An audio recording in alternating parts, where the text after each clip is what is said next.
ওবায়দুল কাদের, তুই তো আমারে ভুলেই গেছিস। এতদিন পর আমাকে ফোন করলি, মনে করলি এতদিন পর যে ম্যাডাম কি অবস্থায় আছে না আছে।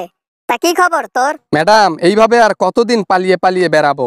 এদেশ ওদেশ কতদিন আর ঘুরবো? আমরা তো পেছনে বাস খেয়েই ফেলেছি। এখন প্রবাসীর হাতে যদি না পড়ি তাহলে তো ভালো, কিন্তু ভয়ে আছি প্রবাসীর হাতে যদি পড়ে যাই একবার। একটু নিজেকে সেফ রাখিস, দরকার পড়লে ছদ্মবেশে এখানে ওখানে যাস, তারপরও ধরা খাস না। আওয়ামী লীগের প্রত্যেকটা নেতাই ধরা খাইছে। তুই যদি ধরা খাস তাহলে পিছনে বাসকে হাতে হারিকেন ধরাই দেবে, বুঝলি ওবায়দুল কাদের? জি ম্যাডাম, বুঝতে পারছি। তারপর ওদিকে কি অবস্থা? ওই যে গ্যাঞ্জাম যে লাগাই দিলেন, আরে চিন্ময় দাসকে দিয়ে যে ধর্মকে ধ্বংস করার জন্য যে ষড়যন্ত্র ছড়ালেন, ওটার কি অবস্থা শুনি একটু। কি অবস্থা বলেন? আর বলো না, চিন্ময় দাসকে টাকা দিয়েছিলাম 100 কোটি টাকা, যে তুমি আমাকে দেশে ফেরার জন্য যা করা লাগে করো, দরকার হইলে তুমি ধর্ম এবং ধর্মকে দিয়ে যুদ্ধ লাগাই দাও, তারপরও তুমি আমাকে দেশে ফেরার সিস্টেম করো। কিন্তু হে বেটাই করছে কি, নিজে ধরা খাইয়া এখন রিমান্ডে ডিম খাচ্ছে আমার পিছন মেরে। আপনি না যেখানেই হাত দেন সেখানেই পুড়ে যায়, বুঝছেন? আল্লাহ তাআলা আপনার প্রতি নারাজ হয়ে গেছে ম্যাডাম। কি আর বলবো, শেষ বয়সে এসে এগুলা ষড়যন্ত্র বাদ দেন তো। আর ভালো লাগে না। যে টাকা মেরেছি 100 বছরেও শেষ করতে পারবো না। আরে ওবায়দুল কাদের, হাজার হাজার কোটি টাকা নাড়াচাড়া করছি, হুট করে এখানে এসে ফকরানি চলনের মতো চলতেছি। এখন এখানে এসে কি আর এত কিছু ভালো লাগে বলো? হ্যাঁ, পলিটিক্স করেও বিশ্বাস ছিল, এক রুম টাকা দেখেও বিশ্বাস ছিল, এখন তো সেগুলা দেখতে পারি না রে ভাই।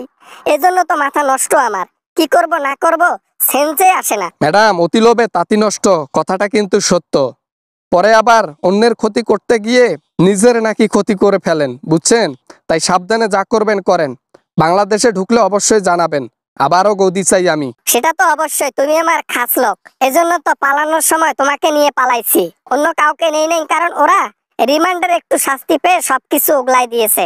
আমার যত কিছু জানে ষড়যন্ত্র, যত কিছু আমার প্রমাণ, দুর্নীতির চুরির সবকিছু উগলাই দিছে পুলিশের কাছে, প্রশাসনের কাছে। তুমি আমার একমাত্র ব্যক্তি যে আমার জন্য জীবন দিতে পারো। আরে ম্যাডাম, কে বলছে আপনার জন্য জীবন দেব? কখনোই না। জীবন সবচেয়ে দামি জিনিস, সেটা কি আপনার মতো মেয়ের কারণে আমি নষ্ট করে ফেলবো? কখনোই না।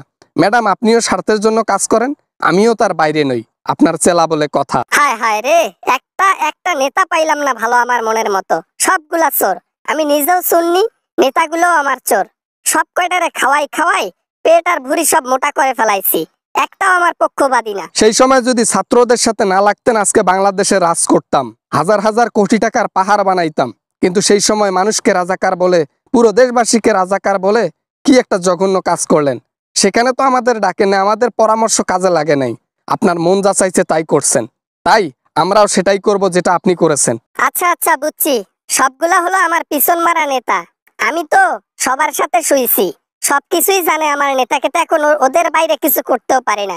ঠিক আছে কাদের, রাখলাম ফোন, ভালো থাইকো, গুড বাই। হ্যাঁ হ্যাঁ, আর বাংলাদেশে যখন পরিকল্পনা সাকসেস হবে, যখন আপনার চক্রান্ত এবং ষড়যন্ত্র সার্থক হবে, তখন অবশ্যই জানাইবেন। আপনার সাথে আবার গিয়ে রাজ করব এবং টাকার পাহাড় গড়ব। আসসালামু আলাইকুম। দীর্ঘ 6 মাস ধরে আমি ইউটিউবিং করতেছি, আর এতদিনে আমি প্রায় 450-র মতো ভিডিও ক্রিয়েট করেছি। এখানে একটা জিনিস আমি বুঝতে পারছি যে আপনাদের ভালোবাসা আমি অর্জন করতে পেরেছি।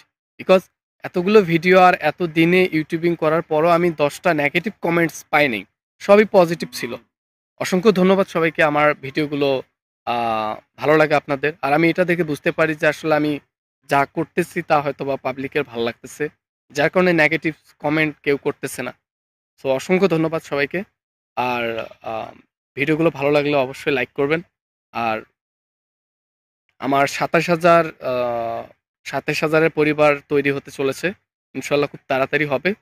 তো দোয়া করবেন আর সাপোর্ট করবেন, ভালোবাসা দিবেন। তো লাইক করবেন, আর ভিডিও ভালো লাগলে অবশ্যই বন্ধুদের সাথে শেয়ার করবেন। ধন্যবাদ সবাইকে। আসসালামু আলাইকুম।